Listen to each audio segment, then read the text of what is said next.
നമ്മുടെ നാരങ്ങ അച്ചാർ ഉണ്ടാക്കുമ്പോൾ കയ്പില്ലാതെ എങ്ങനെ ഉണ്ടാക്കുക എന്നുള്ള 2 ഐഡിയയാണ് ഞാൻ പറയാൻ വേണ്ടിയിട്ട് പോകുന്നത് കേട്ടോ.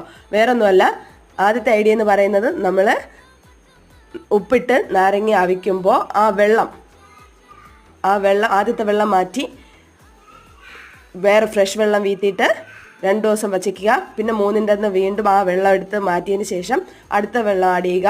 അങ്ങനെ 1-2 പ്രാവശ്യം ആ വെള്ളം ഒന്ന് മാറ്റിക്കഴിഞ്ഞാൽ നമ്മുടെ നാരങ്ങയുടെ കയ്പ്പ് മാറും കേട്ടോ. അതുപോലെ തന്നെ നമ്മുടെ നാരങ്ങ കട്ട് ചെയ്യുന്ന സമയത്ത് അതിലെ കുരുക്കളും എടുത്ത് മാറ്റിക്കഴിഞ്ഞാൽ നമ്മുടെ നാരങ്ങ കയ്പില്ലാതെ അച്ചാർ ഉണ്ടാക്കാൻ വേണ്ടിയിട്ട് പറ്റും കേട്ടോ. ബാക്കി നമ്മൾ ഉണ്ടാക്കുന്നതെല്ലാം സാധാരണ അച്ചാർ ഉണ്ടാക്കുന്ന രീതിയിൽ തന്നെയാണ് കേട്ടോ. അപ്പോൾ നമുക്ക് ഈ 2 ടിപ്സും ഉപയോഗിച്ച് ചെയ്ത് കഴിഞ്ഞാൽ സിമ്പിളായിട്ട് നമുക്ക് നല്ല രുചികരമായ അച്ചാർ ഉണ്ടാക്കിയെടുക്കാൻ വേണ്ടിയിട്ട് പറ്റും.